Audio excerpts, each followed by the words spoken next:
ఏపీలో సంచలన విషయం బయటికి. ఏదైతే గత ప్రభుత్వంలో జరిగిన భూముల అవకతవకలకు సంబంధించి మరొక సంచలన ఉత్తర్వు అయితే రావడం జరిగింది. ఆంధ్రప్రదేశ్లో సజ్జల రామకృష్ణారెడ్డి ఆక్రమించిన అటవీ భూమి స్వాధీనానికి ఉత్తర్వులు విడుదల చేసిన ప్రభుత్వం. మీరు ఇక్కడ చూసుకోవచ్చు, సజ్జల ఎస్టేట్లో ఆక్రమించిన అటవీ భూములు స్వాధీనానికి ప్రభుత్వ ఉత్తర్వులు అయితే జారీ చేసింది.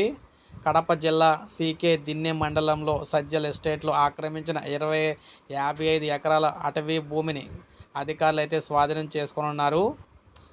జిల్లా కలెక్టర్కు ఇచ్చిన నివేదిక ఆధారంగా ఈ నిర్ణయం అయితే తీసుకున్నారనమాట. ఇది ఎక్కడితో అయితే ఆగదని చెప్పేసి ప్రభుత్వం అయితే తెలియజేసింది.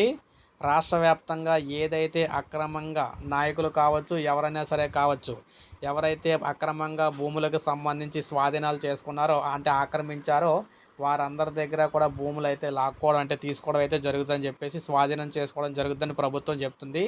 ఇటీవల చూసుకుంటే ప్రభుత్వం భూముల సమస్యల పరిష్కారానికి వేగంగా అడుగులైతే వేస్తుందన్నమాట. అందులో భాగంగా ఇది మరొక ముందడుగు అని చెప్పేసి చెప్తూ ఉన్నారు. ఇది మనకు తాజా సమాచారం. ఒక లైక్ చేయండి, సబ్స్క్రైబ్ చేసుకోండి, మన ఛానల్ సబ్స్క్రైబ్ చేసుకొని